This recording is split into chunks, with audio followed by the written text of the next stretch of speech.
Hello दोस्तों, आज मैं आपको दो खौफनाक कहानियाँ सुनाने वाला हूँ और साथ ही एक सच्ची घटना पर आधारित एक वीडियो दिखाने वाला हूँ।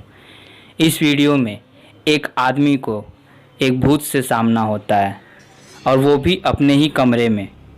तो दोस्तों चलिए स्टार्ट करते हैं, बढ़ते हैं अपनी पहली कहानी की ओर। ये कहानी एक खौफनाक जंगल में एक भूत से सामना होने की कहानी है। तो चलिए स्टार्ट करते हैं। दोस्तों मेरा नाम काशवी है और मैं महाराष्ट्र की रहने वाली हूँ। ये मेरे साथ घटित एक सच्ची घटना है। जब मैं 10वीं कक्षा में पढ़ती थी, हमारे स्कूल ने हमें मैसूर में घूमने का प्रोग्राम बनाया था। हमको उस दिन सुबह 10 बजे स्कूल बुलाया था। उस ट्रिप के लिए हमारे स्कूल ने 12 गाड़ियों का आयोजन किया था। हमारी गाड़ी सबसे अंत में खड़ी थी। हम सारी सहेलियां गाड़ी में बैठ गई थीं। कुछ ही देर में गाड़ी रवाना हो गई। हम सारी सहेलियां रास्ते में गाते गुनगुनाते हंसते खेलते जा रहे थे। हमको रास्ते में एक घने जंगल से गुजरना पड़ा। उस रास्ते पर दूर दूर तक कोई इंसान का नामो निशान नहीं था। उस गाड़ी से गुजरते वक्त मुझे अजीब सी घुटन महसूस होने लगी। हमारी गाड़ी उस रास्ते से गुजरते वक्त जंगल के बीच में अचानक पंचर हो गई। हमारी गाड़ी को वहीं रोकना पड़ा। हमारी मैडम ने हमें गाड़ी से नीचे उतरने को कहा। हम सारी सहेलियां गाड़ी से नीचे उतर गईं। हमारी मैडम से दूसरी गाड़ियों में बैठी मैडमों को गाड़ी पंचर का बताया और उनको रुकने से मना किया और कहा कि पंचर में थोड़ा समय लग सकता है। नीचे उतरने के बाद ड्राइवर ने हमें बताया कि यहाँ से 200 मीटर की दूरी पर एक छोटा सा ढाबा है।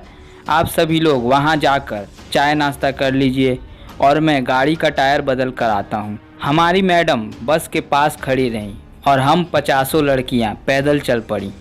वो जंगल इतना घना था कि केवल जंगली जानवरों की आवाज़ें सुनाई दे रही थीं। सभी उस ढाबे पर पहुँचे।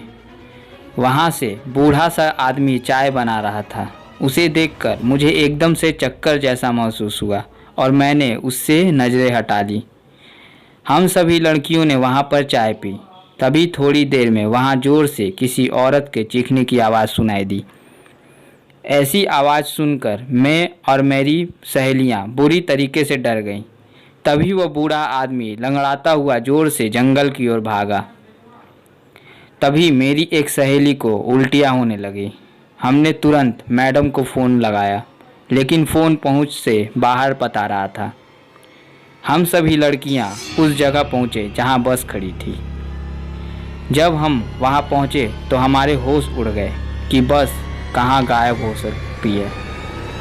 हम सभी बुरी तरीके से सहम गए और हम सभी ढाबे पर चले गए। वो बूढ़ा आदमी भी वापस आ गया था और उसने बताया कि अक्सर इस जंगल में ऐसी चीखें आती रहती हैं। मुझे जंगल में कोई नहीं मिलता। उस बूढ़े आदमी की बात सुनकर हम और ज़्यादा डर गए। तभी अचानक हमारी बस आ गई और हम सारी लड़कियां बस में बैठ गईं। हमने मैडम को पूछा कि बस कहाँ गायब हो गई थी, तो मैडम ने कहा टायर तो बदल दिया था, लेकिन डीजल भरवाने के लिए पीछे के पेट्रोल पंप पर गए थे।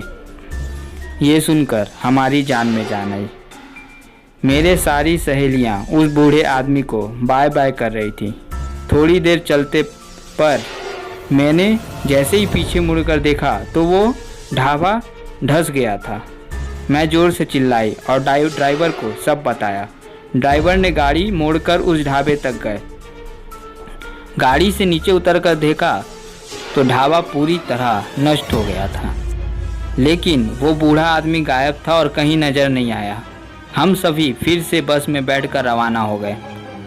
मैं गाड़ी में पीछे की तरफ ही देख रही थी और मुझे उस ढाबे के पास पेड़ के पत्तों से लहराती सफ़ेद आकृतियाँ दिख रही थी।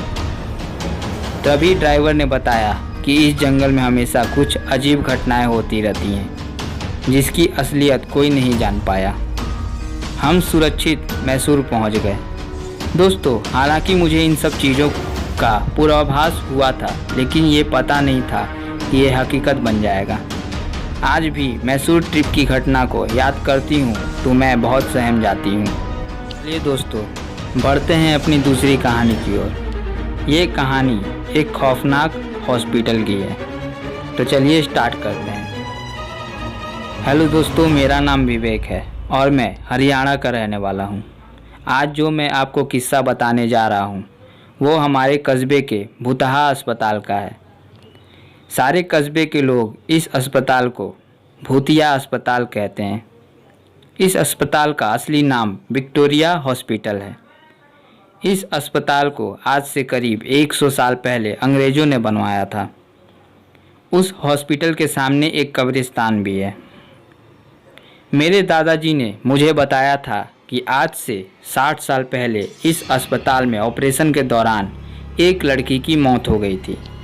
तब से उस लड़की की आत्मा उस अस्पताल में भटकती है।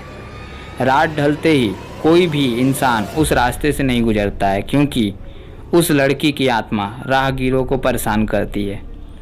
हालांकि मैं दादाजी की बताई पुरानी भूतिया कहानियों में ज़्यादा विश्वास नहीं करता था।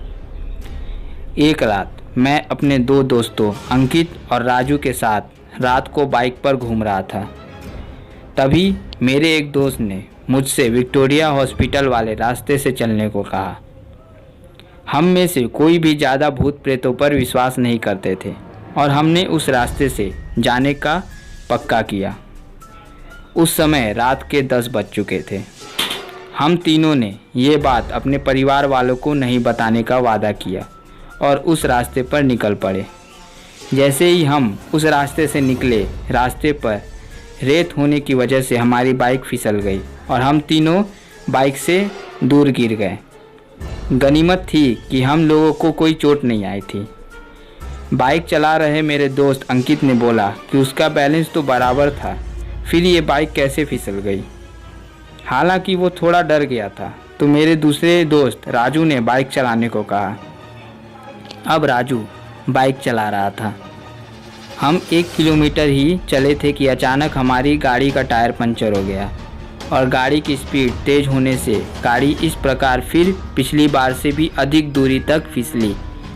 इस बार हमें कोहनियों और घुटनों पर थोड़ी चोट आई थी। अंकित फिर से बोला कि इस जगह में ज़रूर कोई गड़बड़ है, हम लोग वापस उल्टे चलते हैं। लेकिन मैंने और राजू ने उसकी बात नहीं मानी और बाइक उठाकर पैदल चलना शुरू कर दिया। हम थोड़ी दूर ही चले थे कि अचानक किसी लड़की के चीखने की आवाज़ से सुनाई दी। ये सुनकर हम रुक गए और अंकित बोला, यार तुम लोगों को चीखने की आवाज़ सुनाई दी क्या? हमने उसकी बातों को अनसुना कर कहा कि कोई जानवर की आवाज़ होगी। 5 मिनट चलने के बाद फिर वही चीख फिर से सुनाई दी। इस बार तो हम दोनों को भी थोड़ा डर लगने लगा। हम तीनों ने वापस चलने के बारे में सोचा, लेकिन हम रास्ते के बीच में आ गए थे। पीछे चलने में 3 किलोमीटर और आगे चलने में 2 किलोमीटर और बाकी थे। हम लोगों ने आगे जाने का ही सोचा।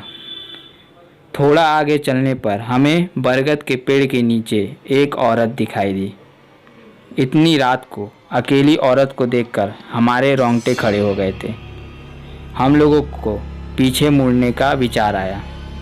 तभी वो बूढ़ी औरत चिल्लाई, बेटा रुको, मुझे हाईवे तक का रास्ता बता दो। हमने पूछा कि इतनी रात को आप इस रास्ते से कैसे निकल रही हो? तो उस बुढ़िया ने कहा कि मैं पड़ोस की गांव की रहने वाली हूँ और मेरे पास पैसे भी नहीं है, इसलिए मैं पैदल ही निकल पड़ी। हाईवे के उस पार मेरा गांव है।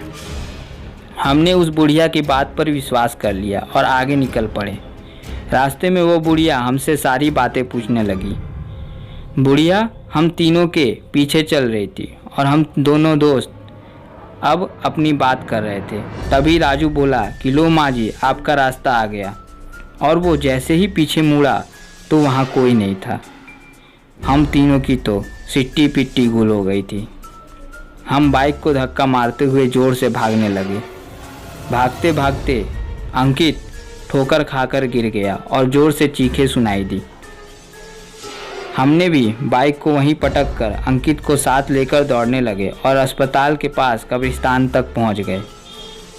ये सब घटित होते हुए 12 बज चुके थे।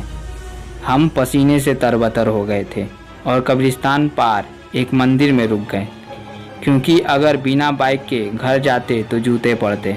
इसलिए उस रात मंदिर में ही रुक गए और सुबह होते ही बाइक लेकर अपने अपने घर आ गए और घर वाले दोस्त के यहाँ रुक गए।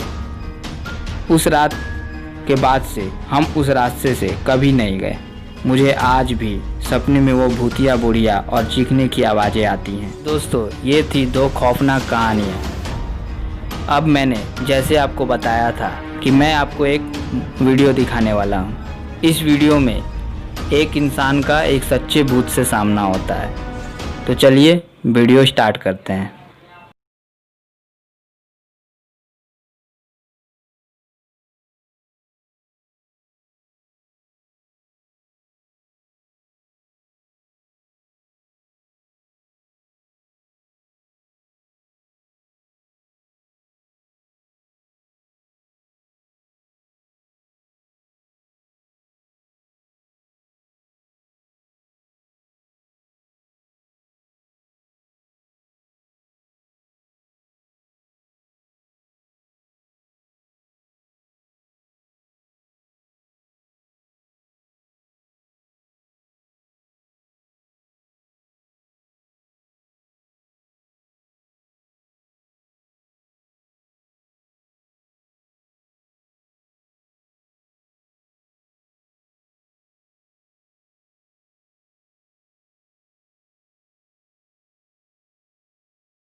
तो दोस्तों, आपने देखा कि इस वीडियो में एक इंसान को खिड़की से एक खौफनाक भूत दिखाई देता है और वो वहीं डर के मारे गिर जाता है।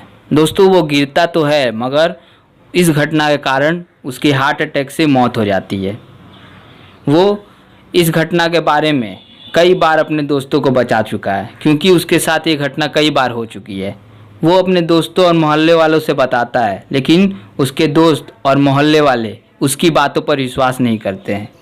तो उसने इस बात का सबूत देने के लिए अपने घर में एक कैमरा लगवाया और इस घटना का पूरा वीडियो बनाया। उसके दोस्त और मोहल्ले वाले इस वीडियो को देखते हैं तो उन्हें बहुत अफसोस होता है कि उन्होंने उसकी बातों पर विश्वास नहीं किया। तो दोस्तों, अगर किसी दोस्त के साथ या आपके किसी रिश्तेदार के साथ या अपने मोहल्ले वाले के साथ ऐसा कोई घटना होता है तो उसकी बातों पर यकीन कीजिए, उसकी बात को बिल्कुल मत काटिए। अगर ये बात में कोई सच्चाई नहीं होगी तो आप उसकी सांत्वना दे सकते हैं या उसकी अलग तरीके से मदद कर सकते हैं, लेकिन इस बात में अगर सच्चाई होगी तो आप उसकी उचित मदद कीजिए। और दोस्तों, अगर आपको हमारा ये वीडियो पसंद आए तो हमारे वीडियो को लाइक कीजिए और ऐसे ही खौफनाक कहानियाँ और वीडियोज़ देखने के लिए हमारे चैनल को सब्सक्राइब करना ना भूलें। धन्यवाद।